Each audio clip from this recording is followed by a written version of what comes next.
Welcome বং engineers. আজকে আমি যে বিষয়গুলো নিয়ে আলোচনা করব সেগুলো তোমাদের ধাপে ধাপে বলে দিই। আজকের ভিডিওর যে টপিকটা হতে চলেছে সেটা কিন্তু খুব একটা অ্যাডভান্স লেভেলের নয়, একদম বেসিক লেভেলের। কিন্তু এই বেসিক কোর লেভেলের যে কনসেপ্টটা সেটাই কিন্তু আমাদের বেশিরভাগ জনের মধ্যে নেই। আমরা হয়তো সেই টপিকের মধ্যে অনেক অ্যাডভান্স কিছু করি, অনেক অঙ্ক করি, কিন্তু বেসিক একদম বেসিক জিনিসটাই কিন্তু আমরা জানি না, যেটা আমাদের কিন্তু অনেক ক্ষেত্রেই পিছিয়ে দেয়। তো আজকে আমি যে বিষয়গুলো নিয়ে আলোচনা করব সেগুলো আগে বলে দিই। আমরা আজকে আলোচনা করব হলো পিসিসি আর আরসিসি জিনিসটা অ্যাকচুয়ালি কী, মানে কংক্রিট জিনিসটা কী, এবং পিসিসির সাথে আরসিসির পার্থক্য কী, কেন আরসিসি দরকার হয়, আরসিসি করলে কী অ্যাডভান্টেজ আমরা পাবো, একটা কংক্রিটের উইকনেসগুলো কী কী এবং তার স্ট্রেংথ কী কী, রিইনফোর্সমেন্ট কেন দেওয়া হচ্ছে কংক্রিটে, এবং রিইনফোর্সমেন্ট যেটা আমরা কংক্রিটে দিই সেগুলো ঠিক কী কী কাজে আমাদের লাগে সেই বিষয়ে আমরা দেখে নেব। কিছুটা আমি এখানে তোমাদের বলবো, এইভাবে বোঝাবো, আর কিছুটা আমি একটা ছোট্ট জিনিস যেটা অটোক্যাডে দেখানোর প্রয়োজন হবে সেটা আমি তোমাদের অটোক্যাডের মাধ্যমে দেখিয়ে বুঝিয়ে দেবো।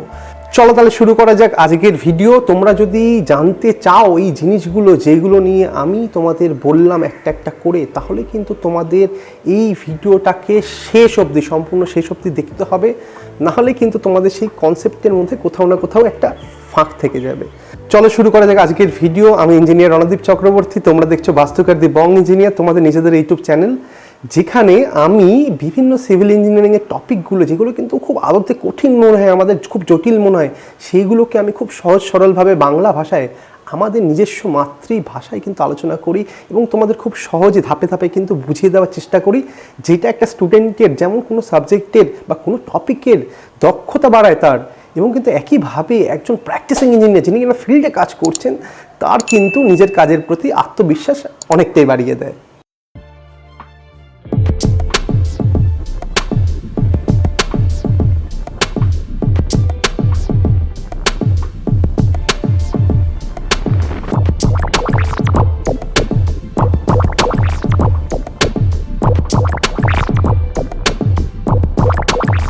সবার প্রথমে জানা যাক যে কংক্রিট জিনিসটা আসলে কি, কংক্রিট কি কাজে লাগে এবং কিভাবে তৈরি হয়।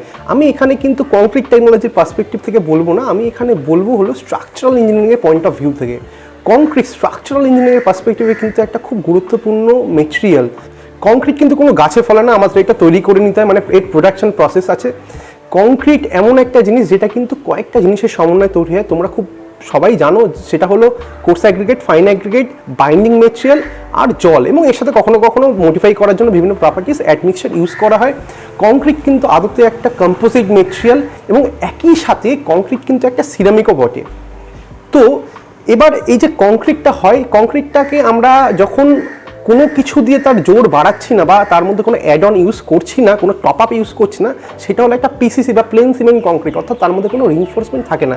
এবং আরেক ধরনের কংক্রিট হতে পারে, সেটা হলো আরসিসি বা reinforce cement concrete. Reinforce cement concrete মানে সিমেন্ট কংক্রিটকে কোনো কিছু দিয়ে রিইনফোর্সমেন্ট করা হয়েছে, অর্থাৎ তার জোর বাড়ানো হয়েছে। কীভাবে কি জোর বাড়ানো হয়েছে, কেন জোর বাড়ানো হয়েছে, সেই নিয়ে আমরা পরবর্তী ধাপে যাব। তাহলে কংক্রিট যখন অ্যাজ এ হোল পারফর্ম করবে, কোনো একটা স্ট্রাকচারের কাজে আমরা লাগাবো, তখন কিন্তু কংক্রিটের যে প্রপার্টি সেটা কিন্তু নির্ভর করে ইন্ডিভিজুয়াল যেই বস্তুগুলো আমরা কংক্রিট তৈরি করতে ইউজ করেছি তার প্রপার্টির ওপরে। আমরা যদি একটু খেয়াল করে দেখি, তাহলে কংক্রিট অর্থাৎ পিসিসি বা প্লেন সিমেন্ট কংক্রিট, যার মধ্যে কোনো রিইনফোর্সমেন্ট ইউজ হচ্ছে না, সেটা কিন্তু একটা ব্রিটল মেটেরিয়াল, অর্থাৎ সেটার মধ্যে কিন্তু কোনো ডাক্টিলিটি দেখা যায় না। সেটা যখন ভেঙে যায় তখন কিন্তু হঠাৎ করে ভেঙে যায়, এর কিন্তু কোনো রকমের ডাক্টিলিটি না থাকার ফলে ইলংগেশন হয় না। ফেরাস আরসিসি কিন্তু ব্রিটেল সেই অর্থে হলেও তার মধ্যে কিছুটা পরিমাণ ডাক্টিলিটি কিন্তু দেখা যায়। তার কারণ হলো আমরা সেটাকে রিইনফোর্সড করি, এবং রিইনফোর্স করি এমন মেটেরিয়াল দিয়ে যেটা কিনা সেই সেকশনটার মধ্যে ডাক্টিলিটি আমাদের প্রোভাইড করে। নেক্সট যে বিষয়ে আলোচনা করব হলো একটা কংক্রিটের স্ট্রাকচারকে যখন লোড করা হয় তার মধ্যে কী কী ধরনের স্ট্রেস ডেভেলপ হতে পারে। প্রাথমিকভাবে যেটা হতে পারে হলো ডাইরেক্ট টেনশন আর ডাইরেক্ট কম্প্রেশন, মানে একটা কংক্রিটের স্ট্রাকচারকে আমরা কোনো রকমের বেন্ড না করে সরাসরি চাপ দিয়েছি অথবা সরাসরি টেনেছি, এই ক্ষেত্রে হচ্ছিল direct tension, direct compression. Next যেটা হতে পারে সেটা হলো শিয়ার স্ট্রেস অর্থাৎ ডায়াগোনাল টেনশন। আরেকটা যেটা হতে পারে হলো বেন্ডিং স্ট্রেস। এখন এই যে বেন্ডিং স্ট্রেস, সেটা কিন্তু আমাদের একটা ভাবিয়ে তোলার ব্যাপার। তার কারণ হলো বেন্ডিং স্ট্রেস যখনই কোনো স্ট্রাকচারের ক্ষেত্রে ইম্পার্ট হয়, এটা কিন্তু সবসময় দু রকমের স্ট্রেস ইনডিউস করে বা দু রকমের স্ট্রেস আমাদের সেকশনটা দেয়। একটা হলো কম্প্রেসিভ নেচারের, আর একটা হলো কিন্তু টেনসাইল নেচারের। এখন আমি যেটা অলরেডি তোমাদের বলেছি সেটা হলো কংক্রিট অ্যাজ এ মেটেরিয়াল বা কম্পোজিট মেটেরিয়াল হিসাবে, যেহেতু সেটা সিমেন্ট অর্থাৎ বাইন্ডিং এজেন্ট দিয়ে তৈরি হচ্ছে, বালি, স্টোন অ্যাগ্রিগেট এবং জল দিয়ে তৈরি হয়ে একটা মিক্সচার হোমোজেনিয়াস, এবং সেটা কিন্তু আমাদের আফটার হার্ডেনিং অর্থাৎ জমে যাওয়ার পরে কিন্তু যেই একটা পাথরের মতন বস্তু দিচ্ছে, পাথরের মতন একটা মেটেরিয়ালে কনভার্ট হচ্ছে, সেই মেটেরিয়ালটার মধ্যে ডাক্টিলিটি নেই এবং সেই মেটেরিয়ালটা কিন্তু ব্রিটেল মেটেরিয়াল, অর্থাৎ তার যখন ফেলিওর হয় লোডের মধ্যে সেটা কিন্তু হঠাৎ করে ভেঙে যায়, তার কোনো কিন্তু ইলংগেশন হয় না। এইটা একটা সাংঘাতিক রকম প্রবলেম। আমরা যখনই কোনো স্ট্রাকচারকে কল্পনা করব বা স্ট্রাকচারের কথা ভাববো, যেহেতু তার মধ্যে দু ধরনের স্ট্রেসই ইনডিউস হয়, একটা হলো কম্প্রেসিভ স্ট্রেস আর একটা হলো টেনসাইল স্ট্রেস, সেক্ষেত্রে একটা গুরুত্বপূর্ণ ব্যাপার হলো কংক্রিট ব্রিটেল মেটেরিয়াল হিসেবে কম্প্রেসিভ স্ট্রেসটাকে তো খুব ভালোভাবে নিতে পারে, তার প্রচণ্ড স্ট্রেংথ আছে কিন্তু কম্প্রেসিভ স্ট্রেস নেওয়ার জন্য। whereas যেহেতু এটা ব্রিটেল মেটেরিয়াল এবং যেহেতু এটার কোনো ইলংগেশন পারমিট করে না সেই অর্থে, তাই জন্য এটা কিন্তু টেনসাইল স্ট্রেস নিতে পারে না। কারণ টেনসাইল স্ট্রেস মানে কিন্তু একটা পার্টিকেলস থেকে আরেকটা পার্টিকেলস দূরে সরে যেতে চাইছে, তার মধ্যে টানের সৃষ্টি হচ্ছে। এখন যেই টানের সৃষ্টি হবে তখন কিন্তু কংক্রিটটাকে সহ্য করতে পারবে না এবং সেটা কিন্তু ভেঙে যাবে। তাহলে এর উপায় কি? তাহলে এটার উপায় হলো আমাকে কংক্রিটের মধ্যে এমন কিছু একটা ফরেন মেটেরিয়াল ঢোকাতে হবে বা দিতে হবে যেটা আমাকে কংক্রিটের মধ্যে ওই টানটাকে সহ্য করার ক্ষমতা দেবে। এখানেই তাই জন্যই রিইনফোর্সমেন্ট কিন্তু ইউজ করা হয় প্রাথমিকভাবে। এই যে রিইনফোর্সমেন্ট ইউজ করা হচ্ছে সেটা আমার কংক্রিটের স্ট্রাকচারটার মধ্যে ওই টানটাকে, ওই টেনসাইল স্ট্রেসটাকে কিন্তু নিতে সাহায্য করে। এবার একটা স্ট্রাকচারের মধ্যে কেন টেনসাইল স্ট্রেস আর কেন কম্প্রেসিভ স্ট্রেস দুটোই আসছে সেটা আমি তোমাদের এখন অটোক্যাডের প্রেজেন্টেশনের মাধ্যমে দেখাবো। তো যে প্রেজেন্টেশনটা শুরু করবো বলছিলাম সেটা দেখা যাক স্ক্রিনে। ধরা যাক এরকম একটা বিম আছে, আরসিসি বিম, যেটা দুদিকে কোনো ব্রিকওয়ার্কে সাপোর্টেড আছে, বা সেটার উপর যদি উপর থেকে কোনো লোড আসে তাহলে সেটা কী হবে, সেটা কিন্তু স্ট্রেট থেকে এরকম কার্ভড হয়ে যাবে, অর্থাৎ সেটা কিন্তু নিচের দিকে বেঁকে যাবে এরকমভাবে কার্ভেচারে। এখন নিচের দিকে বাঁকবে তার কারণ কি? নিচের দিকে বাঁকবে তার কারণ হলো লোডটা উপর থেকে আসছে। এই কারণেই বলা, যদি নিচ থেকে কোনো থ্রাস্ট আসতো তাহলে সেটা উপর দিকে ধনুকের মতন বেঁকে যেত। এখন এই বাঁকার ফলে হচ্ছেটা কি, তোমরা জানো দু রকমের স্ট্রেস ডেভেলপ করছে, কম্প্রেসিভ স্ট্রেস আর টেনসাইল স্ট্রেস। টেনসাইল স্ট্রেসটা নিচে আসছে, কম্প্রেসিভ স্ট্রেসটা উপরে আসছে। এবার এটা তো আমরা সবাই অলমোস্ট জানি, কিন্তু কেন হচ্ছে এটা একটু আমাদের জেনে নিতে হবে, যেটা আমরা কিন্তু লেয়ার থিওরিতে গেলে বিমের সেটা পেয়ে যাব। তো আমি সেটা একটু সহজভাবে, আমি লেয়ার থিওরির পুরো গভীরে যাব না, একদম বেসিক একটা জায়গার মধ্যে তোমাদের দেখিয়ে দিই কীভাবে কি হচ্ছে। তো এইটাই হলো সেই বিমটা যেটা আমি আগে তোমাদের দেখিয়েছিলাম। খেয়াল করে দেখো বিমটা কিন্তু কার্ভ হয়ে আছে লোডিংয়ের জন্য।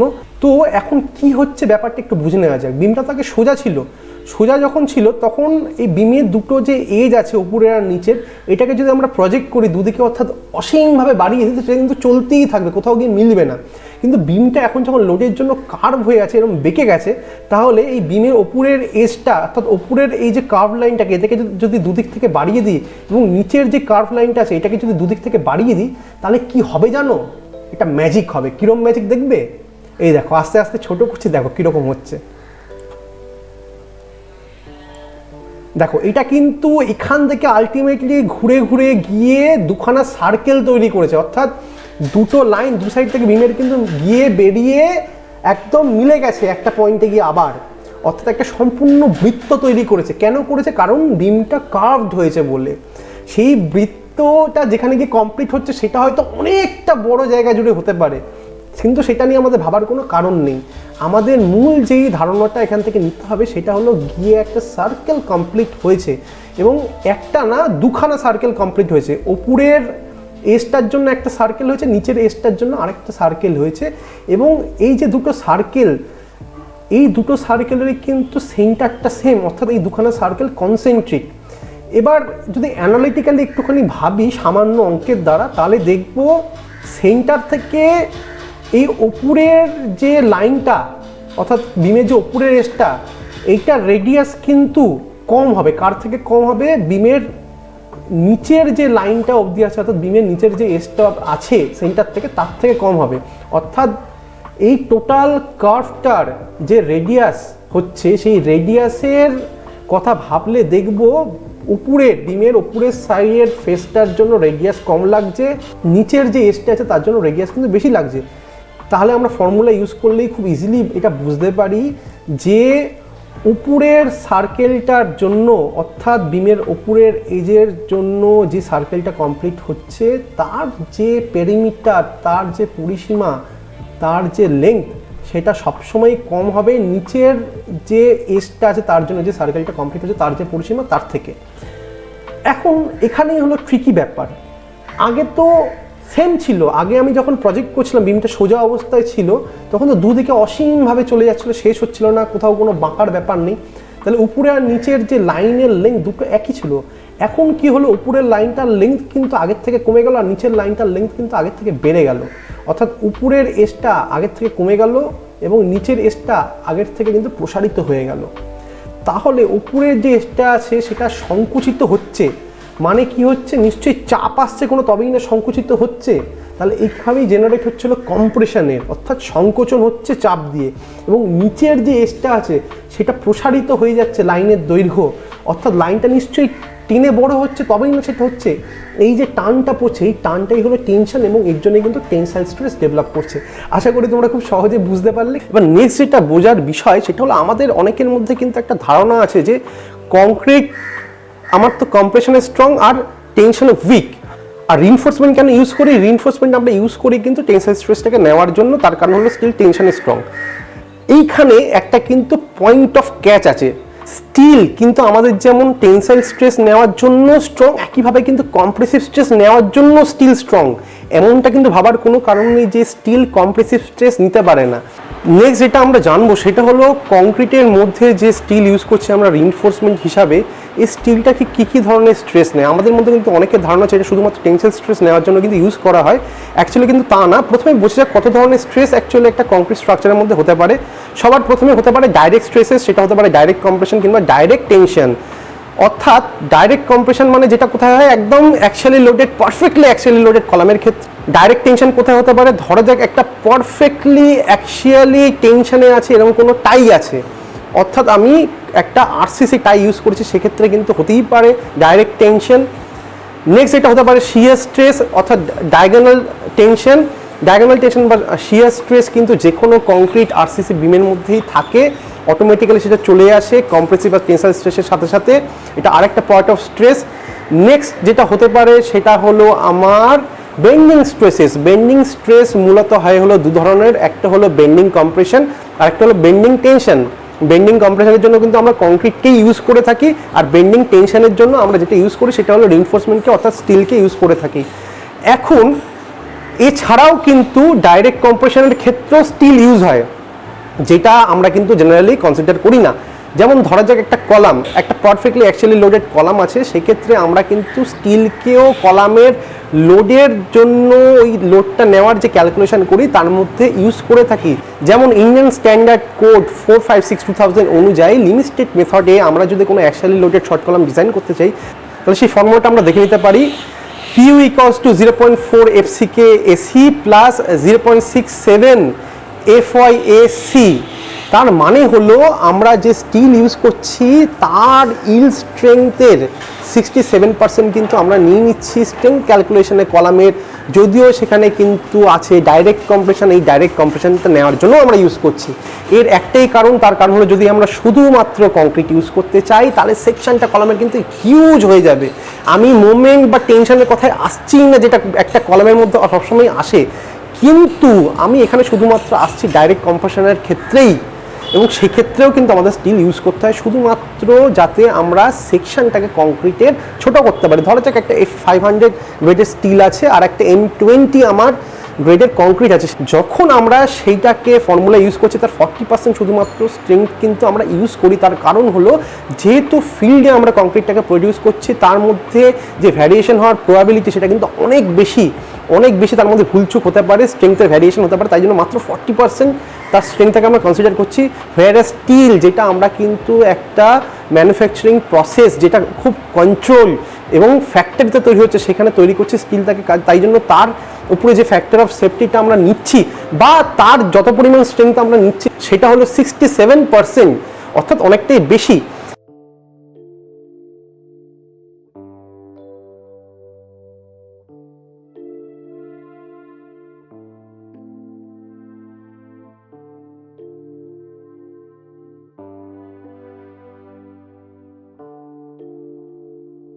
কাজেই এই স্টিল ইউজ করার ফলে আমাদের কিন্তু কলামের সেকশনটা অনেকটা কমে আসে, এটা একটা ব্যাপার। নেক্সট ব্যাপার হলো যেটা আমরা বিমের ক্ষেত্রেও কিন্তু কম্প্রেশন অর্থাৎ কম্প্রেসিভ স্ট্রেস নেওয়ার জন্য কিন্তু স্টিল ইউজ করে থাকি। যখন আমরা কোনো ডাবল রিইনফোর্স বিম ইউজ করব বা ডাবল রিইনফোর্স বিম তৈরি করব, সেক্ষেত্রে কিন্তু আমরা বিমের কম্প্রেশন জোনেও স্টিলকে ইউজ করি, শুধুমাত্র হ্যাঙ্গার বার হিসাবে না, আমরা কিন্তু মিন বার হিসাবে ইউজ করি কম্প্রেশনটাকে নেওয়ার জন্য, যাতে আমরা বিমের ডেপথটাকে কিন্তু রেস্ট্রিক্ট করতে পারি। এবার এগুলো তো গেল যে স্টিল ইউজ করছি, যখনই আমরা কখনো এই রিইনফোর্সমেন্টের কথা বলি সবসময় বলি স্টিল ইউজ করছি, কেন স্টিল ছাড়া অন্য কিছু না, সোনাও তো ইউজ করতে পারি। অবশ্যই সোনার দাম বেশি, সোনা আমরা ইউজ করবো না, কিন্তু অন্য কোনো ধাতু যেটার দাম তুলনামূলক কম সেটা তাহলে কেন ইউজ করি না, এক্ষেত্রে একটা বোঝার ব্যাপার আছে। আমরা আগেই বলেছি কংক্রিট একটা কম্পোজিট মেটেরিয়াল, ঠিক একইভাবে আরসিসিও কিন্তু একটা কম্পোজিট মেটেরিয়াল। সেটা কার কম্পোজিট? সেটা হলো একটা পিসিসি আর রিইনফোর্সমেন্ট হিসেবে যে মেটেরিয়ালটা ইউজ করছে তার কম্পোজিট। এখন ব্যাপার হলো আমরা যখনই কোনো কংক্রিট স্ট্রাকচার একটা করছি সেটা তো এক্সপোজ থাকে ওয়েদারিং কন্ডিশনের উপরে, এবং তার উপর কিন্তু সবসময় টেম্পারেচার ভ্যারিয়েশন হতে থাকে, যেমন তার উপর রোদ পড়ছে, আবার তার উপর কিন্তু শীতকালে ঠান্ডা হচ্ছে, আবার বৃষ্টি পড়লেও কিন্তু টেম্পারেচারটা কমছে, অর্থাৎ সবসময় কিন্তু ওই কংক্রিট যে স্ট্রাকচারটা তার মধ্যে কিন্তু টেম্পারেচার ভ্যারিয়েশন হচ্ছে। এখন আমরা জানি যখনই কোনো টেম্পারেচার ভ্যারিয়েশন হচ্ছে তার মানে অটোমেটিক্যালি ওই যে স্ট্রাকচারটা আছে সেটারও কিন্তু দৈর্ঘ্যের পরিবর্তন হচ্ছে, তার ভলিউমেরও পরিবর্তন হচ্ছে। আমি মেনলি এখানে দৈর্ঘ্যের পরিবর্তন নিয়ে কথা বলবো। থার্মাল এক্সপানশন হচ্ছে, এই যে থার্মাল এক্সপানশনটা হচ্ছে সেটা কিন্তু প্রতিটা মেটেরিয়াল যেটা দিয়ে ওই কম্পোজিটটা তৈরি তার জন্য কিন্তু আলাদা আলাদা। এখন এই আলাদা আলাদা হওয়ার যে পরিমাণটা আছে সেটার যদি পার্থক্য খুব বেশি হয়ে যায়, তাহলে যেই দুটো মেটেরিয়াল আমাদের আরসিসির মধ্যে দেওয়া হচ্ছে, অর্থাৎ কংক্রিটটা এবং রিইনফোর্সমেন্টটা, তার যে থার্মাল এক্সপানশন অর্থাৎ তার মধ্যে টেম্পারেচার ভ্যারিয়েশনের জন্য যে তার বেড়ে যাওয়ার বা কমে যাওয়ার প্রবণতা মাপে, সেটাও কিন্তু পার্থক্য হবে। এর ফলে হবে কি, টেম্পারেচার বাড়ার জন্য একটা বেশি বাড়বে আর একটা কম বাড়বে তুলনামূলকভাবে, বা টেম্পারেচার কমার জন্য একটা বেশি কুঁকড়ে যাবে আর একটা কম কুঁকড়াবে। এর ফলে হবে কি, ওই যে দুটো ডিসিমিলার মেটেরিয়াল তাদের যে জাংশনগুলো আছে সেই জাংশনের মধ্যে কিন্তু একটা স্ট্রেস ডেভেলপ হবে, এবং সেই স্ট্রেসের জন্য কিন্তু ওই জায়গায় ক্র্যাক করে যাবে, এবং পরবর্তীকালে কিন্তু আমার এই সিস্টেমটা সেটা ফেল করে যাবে। অর্থাৎ দুখানা ডিসিমিলার মেটেরিয়াল কিন্তু কখনোই একসাথে একটা কম্পোজিট হিসেবে কাজ করবে না। এক্ষেত্রে স্টিল ইউজ করলে আমাদের একটা অ্যাডভান্টেজ আছে, তার কারণ হলো কোএফিশিয়েন্ট অফ থার্মাল এক্সপানশন কংক্রিটের ক্ষেত্রে আর স্টিলের ক্ষেত্রে কিন্তু প্রায় এক। যদি আমি এক্স্যাক্ট রেঞ্জটা বলতে চাই তাহলে বলতে হলো কংক্রিটের ক্ষেত্রে এই থার্মাল এক্সপানশনের ভ্যালু অর্থাৎ আলফার ভ্যালু হলো 10 to 14 into 10 to the power minus 6 per degree centigrade, এবং স্টিলের ক্ষেত্রে সেটার ভ্যালু হলো 7 to 13 multiplied by 10 to the power minus 6 per degree centigrade। অর্থাৎ দুটো রেঞ্জ কিন্তু প্রায় এক, এবং আমি যদি খুব প্রিসাইজলি বলতে চাই তাহলে এটা দাঁড়াবে কংক্রিটের ক্ষেত্রে অলমোস্ট 11 কি 12 এর কাছাকাছি, মানে 11 to 12 into 10 to the power minus 6 per degree centigrade, এবং স্টিলের ক্ষেত্রেও ওই 11 point something multiplied by 10 to the power minus 6 per degree centigrade. অর্থাৎ দুটোর মধ্যে যে থার্মাল এক্সপানশন হচ্ছে টেম্পারেচার বাড়া কমার জন্য, এটা কিন্তু অলমোস্ট সেম। এর ফলে হয় কি, যখন টেম্পারেচার বাড়ছে দুটোর কিন্তু সিমিলার এক্সপানশন হচ্ছে, আবার টেম্পারেচার যখন কমছে দুটোর কিন্তু সিমিলার কন্ট্রাকশন হচ্ছে, অর্থাৎ একই পরিমাণে বাড়ছে একই পরিমাণে কমছে। অর্থাৎ দুটো যে মেটেরিয়াল কংক্রিট আর স্টিল অর্থাৎ রিইনফোর্সমেন্টটা, তার মধ্যে কিন্তু আমার বাড়া বা কমার জাংশনে কোনো ভ্যারিয়েশন হচ্ছে না, অর্থাৎ সেখানে কোনো কিন্তু আলাদা করে স্ট্রেস ডেভেলপ হচ্ছে না। এর ফলে কম্পোজিটটা কিন্তু কম্পোজিট হিসাবেই বিহেভিয়ার করছে, এবং এর মধ্যে কিন্তু কোনো ধরনের ওই থার্মাল এক্সপানশনের কারণে ক্র্যাক হওয়ার সম্ভাবনাটা নেই। এছাড়াও আমরা কিন্তু এই যখন থার্মাল এক্সপানশনের কথা বলেই দিলাম, তাহলে আরেকটা জিনিস তোমাদের জানিয়ে রাখা ভালো, আমরা কিন্তু শ্রিঙ্কেজ নেওয়ার জন্য অর্থাৎ শ্রিঙ্কেজের জন্য যে স্ট্রেসটা তৈরি হয়, মানে কংক্রিট যখন ইনিশিয়ালি কাস্টিং করা হয় তারপরে তো তার শ্রিঙ্কেজ হয়, অবশ্যই হয়, সেই শ্রিঙ্কেজ নেওয়ার জন্য কিন্তু আমরা রিইনফোর্সমেন্টকে ইউজ করে থাকি, কেননা শ্রিঙ্কেজের ফলে কিন্তু স্ট্রেস ডেভেলপ হয়, টেনসাইল স্ট্রেস ডেভেলপ হয়, এবং থার্মাল স্ট্রেসের জন্য কিন্তু আমরা রিইনফোর্সমেন্টকে ব্যবহার করে থাকি। এটা স্পেশালি তোমাদের যদি বলতে হয় তাহলে বুঝতে পারবে, যখন ওয়ান ওয়ে স্ল্যাব করা হয় তার মেন রিইনফোর্সমেন্ট তো শর্টার ডাইরেকশনে থাকে, কিন্তু লঙ্গার ডাইরেকশনে ডিস্ট্রিবিউশন বার দেওয়া হয়। এই ডিস্ট্রিবিউশন বারটাই কিন্তু দেওয়া হলো শ্রিঙ্কেজ নেওয়ার জন্য এবং টেম্পারেচার স্ট্রেসকে নেওয়ার জন্য। আজকের ভিডিওটা এখানেই শেষ হলো, আশা করি তোমাদের ভালো লেগেছে। যদি ভালো লেগে থাকে তবে অবশ্যই তোমরা কিন্তু ভিডিওটাকে থামস আপ দাও। আর দেখো এইদিকে এখানে নিচে একটা কিন্তু আইকন আছে যেখানে সাবস্ক্রাইব বলে লেখা আছে, সাবস্ক্রাইব তোমরা অবশ্যই করে দাও। সাথে বেল আইকনটা ক্লিক করে অল নোটিফিকেশন অন করে দেবে, যাতে আমি যখন পরবর্তীকালে নতুন কোনো ভিডিও আনবো, যেটা আমি কিন্তু প্রতি বৃহস্পতিবার আর রবিবার সাধারণভাবে সন্ধ্যাবেলার দিকে এনে থাকি, সেই ভিডিওগুলোর নোটিফিকেশন তোমরা তোমাদের ইউটিউব চ্যানেলে পেয়ে যাও। আমার সাথে তোমরা ইনস্টাগ্রামে এবং ফেসবুক ফ্যান পেজে অবশ্যই যোগাযোগ করতে পারো, সেটা তোমরা এই ভিডিও চলাকালীন অলরেডি দেখে নিয়েছো। স্ক্রিনে বিভিন্ন জায়গায় কিন্তু সেই লিঙ্কগুলো, অর্থাৎ স্ক্রিনের বিভিন্ন জায়গায় কিন্তু সেই যে ইউজার নেমগুলো সেগুলো দেওয়া হয়েছে। তো আশা করবো আমরা সেখানে আমাদের নিজেদের মধ্যে কমিউনিকেট করতে পারবো, তোমাদের দিনটা খুব ভালোভাবে কাটুক। এবং পরের ভিডিও অবধি অবশ্যই অবশ্যই অবশ্যই তোমরা এই ভিডিওটাকে প্রচুর প্রচুর শেয়ার করে দাও আর সবার মধ্যে ছড়িয়ে দাও। আজকের মতন এখানেই থাক। ইঞ্জিনিয়ার হিসাবে সবসময় অতি অবশ্যই গর্ববোধ করো।